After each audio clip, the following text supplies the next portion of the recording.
अक्सर हम अपने आसपास कई रंगों की सुंदर तितलियों को देखते हैं। बहुत ही ब्यूटीफुल बटरफ्लाइज को देखते हैं जिन्हें देखकर पकड़ने का मन करता है। तितलियां शाकाहारी होती हैं और पेड़ पौधों से अपना भोजन प्राप्त करती हैं। कहाँ से? पेड़ पौधों से, इसलिए शाकाहारी होती हैं। तो जो तितली है ये संघ आर्थ्रोपोडा के अंतर्गत आती है। संघ आर्थ्रोपोडा के कीट वर्ग के अंतर्गत आती है। कीट वर्ग यानी इंसेक्टा के अंतर्गत आती है। तितली आर्थ्रोपोडा के इंसेक्टा में आती है। और तितली एक लिंगी होती है। एक लिंगी होती है मतलब अलग अलग होते हैं नर और मादा। नर अलग होता है, मादा अलग होता है। तो क्या आप जानते हैं कि ये तितलियां कैसे जन्म लेती हैं? तो चलिए आज आपको समझाते हैं कि तितलियां कैसे जन्म लेती हैं, अर्थात लाइफ साइकिल ऑफ बटरफ्लाई को समझा देते हैं। जो तितली होती है ये पेड़ के पत्तों पर अंडे देती है। पेड़ जो होते हैं पेड़ के पत्तों पर अंडे देती है तितली। और किधर? तो पेड़ के पत्ते ऐसे होते तो पीछे की तरफ देती है। पीछे की तरफ देखिए, जैसे ये पत्ता है लगा हुआ है, ये इस तरह से है, ये ऊपरी भाग ये है और ये देखिए इसके नीचे का भाग दिखाया गया है। तो इस तरह से नीचे वाले भाग में ये अंडे देती है। और एक बार में 2 दर्जन से लेकर के 2 दर्जन से 300 तक लगभग में है ये, लगभग में 2 दर्जन से 300 तक अंडे देती है। अलग अलग प्रकार की तितलियां अलग अलग संख्या में अंडे देती हैं। और किधर देंगी? तो पत्ती के पिछली तरफ अंडे देती हैं, ऊपर की तरफ नहीं देती हैं। मैंने बताया कि तितली पेड़ के पत्तों पर अंडे देती है और पीछे की तरफ देती है, नीचे की तरफ देती है। और अंडे का रंग पहले सफेद होता है। जो अंडे का रंग है ये पहले तो सफेद होता है और धीरे धीरे करके इसका रंग चेंज होता रहता है, रंग बदलता रहता है धीरे धीरे करके। जैसे जैसे इसका विकास होता जाता है तो अंडे का रंग विकास होने के साथ साथ बदलता रहता है। और जब इसमें लार्वा बन जाता है तो अंडे का रंग काला हो जाता है। जब लार्वा बन जाता है तो इसका जो रंग है कैसा हो जाता है? सफेद से काला हो जाता है। और ये कितने दिन में होता है? लगभग में 4 से 5 दिनों में अंडे का रंग काला हो जाता है। यानी कि लगभग में 4 से 5 दिन में अंडे में लार्वा बन जाता है और कभी भी तोड़कर आने के लिए तैयार होता है। जब देखिए अंडे से लार्वा निकलता है तो निकलने के बाद ये जो अंडे का आवरण होता है, ये जो आवरण है अंडे का, इस आवरण को ही पहले खाता है। जब ये निकला तो इसी आवरण को ये लार्वा पहले खा डालता है और खाने के बाद फिर उस पेड़ की जो पत्तियां होती हैं उन पत्तियों को खाना शुरू करता है। और इसके लार्वा को कहते क्या हैं? तो कैटरपिलर कहा जाता है। जो तितली का लार्वा होता है उसे कैटरपिलर कहा जाता है। जब अंडे से निकलता है तो उसे क्या कहते हैं? अंडे से निकले लार्वा को कैटरपिलर कहते हैं। और सबसे पहले किसको खाता है? तो अंडे के आवरण को ही, जो जिलेटिनस आवरण होता है उसी को खा डालता है। इसके बाद पत्तियों को खाता है और पत्तियों को खाते हुए धीरे धीरे करके विकास करता रहता है। और लगभग में 10 से 12 मान लो, लगभग में मान लो, ये लगभग में 10 से 12 दिनों में 3 सेंटीमीटर लंबा हो जाता है। लगभग में 10 से 12 दिनों में पत्तियों को खाते खाते विकास करता रहता है और 3 सेंटीमीटर हो जाता है।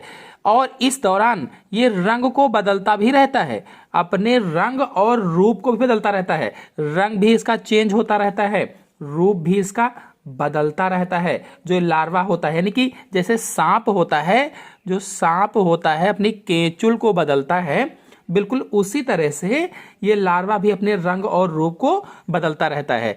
और मान के चलिए कि अपने पूरे कैटरपिलर अवस्था में ये 4 से 5 बार रंग रूप बदलता है। 4 से 5 बार में अपना रंग रूप चेंज करता है ये, या रंग रूप बदलता है।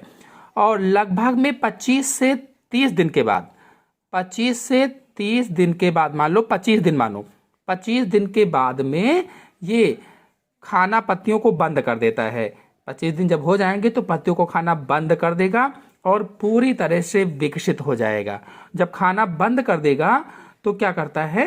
ये तितली में बदलना चाहता है, इसीलिए खाना बंद कर देता है पत्तियों को। अब तितली में बदलने के लिए प्यूपा का निर्माण शुरू करता है।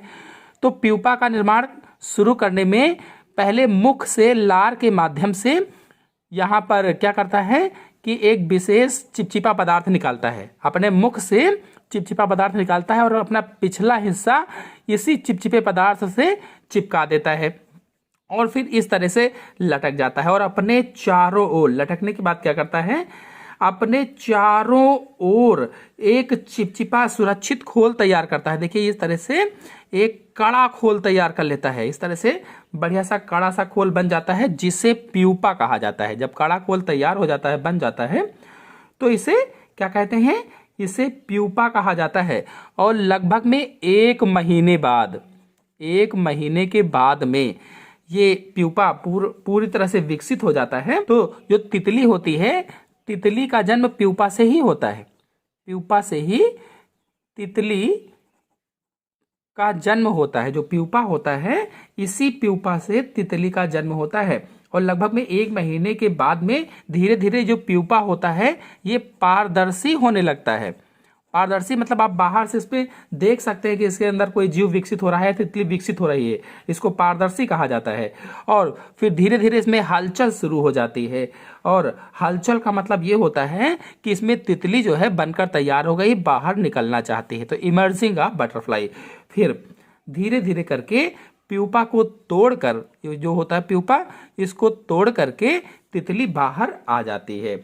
जो प्यूपा था उसको इसने तोड़ दिया है और तितली बाहर निकल आती है। इस तरह से सुंदर सी तितली बन जाती है, अडल्ट बटरफ्लाई बन जाती है और फिर से अपने जीवन चक्र के लिए तैयार हो जाती है। तो इस तरह से इसका पूरा जीवन चक्र चलता रहता है। तो तितली का जीवन चक्र कैसे परीक्षा में लिखें? देखिए तितली का जीवन चक्र 4 चरणों में पूरा होता है। पहला अंडा, दूसरा लार्वा, तीसरा प्यूपा और चौथा वयस्क तितली। फिर हेडिंग डालेंगे अंडा और लिखेंगे तितली के जीवन का पहला चरण अंडे से शुरू होता है। सबसे पहले मादा तितली पत्ते के निचले सतह पर छोटे छोटे गोलाकार अंडे देती है। साधारणतः अंडे का रंग हल्का सफ़ेद होता है। अंडे देने के बाद धीरे धीरे इनका रंग बदलता जाता है, जिसका मतलब है कि अंडों के अंदर लार्वा बनना शुरू हो गया है। 4 से 5 दिनों के बाद अंडे का रंग काला हो जाता है।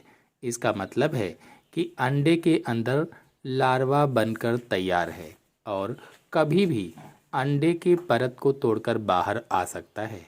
फिर हेडिंग डालेंगे लार्वा और लिखेंगे अंडे से बाहर आने के बाद यह लार्वा उसी अंडे की परत को खाना शुरू कर देते हैं। अंडे को खाकर खत्म करने के बाद वह पत्तों को खाना शुरू कर देता है। इन पत्तों को खाकर लार्वा 10 से 12 दिनों में लगभग 3 सेंटीमीटर लंबा बड़ा हो जाता है और इस दौरान अपनी त्वचा को भी बदलता रहता है। बिल्कुल एक सांप की तरह लार्वा इस प्रक्रिया में 4 से 5 बार अपनी त्वचा यानी रंग और रूप को बदलता है। पूरे 20 से 25 दिनों बाद यह लार्वा पूरी तरह से विकसित होकर 5 से 6 सेंटीमीटर तक का लंबा हो जाता है।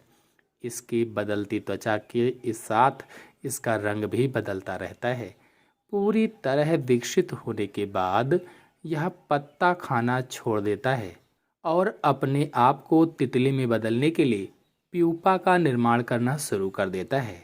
फिर हेडिंग डालेंगे प्यूपा। तो लार्वा प्यूपा बनाने के लिए अपनी लार से चिपचिपा पदार्थ तैयार करता है, जिसके बाद यह लार्वा अपने शरीर का पिछला हिस्सा उस चिपचिपा पदार्थ से जोड़ देता है ताकि वह पत्ती से ना गिरे। फिर लार्वा वह चिपचिपा पदार्थ से शरीर के चारों ओर सुरक्षित कड़ा खोल बना लेता है, जिसे ही प्यूपा कहा जाता है। फिर हेडिंग डालेंगे वयस्क तितली। तितली का जन्म प्यूपा से ही होता है। प्यूपा बनने के 1 महीने बाद धीरे धीरे पारदर्शी होने लगता है। इसके अंदर हम तितली को विकसित होते हुए भी देख सकते हैं। इसके बाद इसमें धीरे धीरे हलचल होने लगती है। फिर कुछ समय बाद प्यूपा को तोड़कर उसमें से एक सुंदर छोटी सी तितली बाहर निकलती है। प्यूपा से बाहर निकलने के बाद लगभग 1 घंटे में वह अपने पंखों को विकसित कर लेती है और एक सुंदर तितली का जन्म इस प्रकार से हो जाता है। आशा है आप सभी लोगों को तितली की लाइफ साइकिल यानी तितली का जीवन चक्र अच्छी तरह से समझ में आ गया होगा। समझ में आ गया हो तो वीडियो को लाइक और शेयर कीजिए। चैनल पर नए हैं तो चैनल को सब्सक्राइब कर लीजिए। धन्यवाद।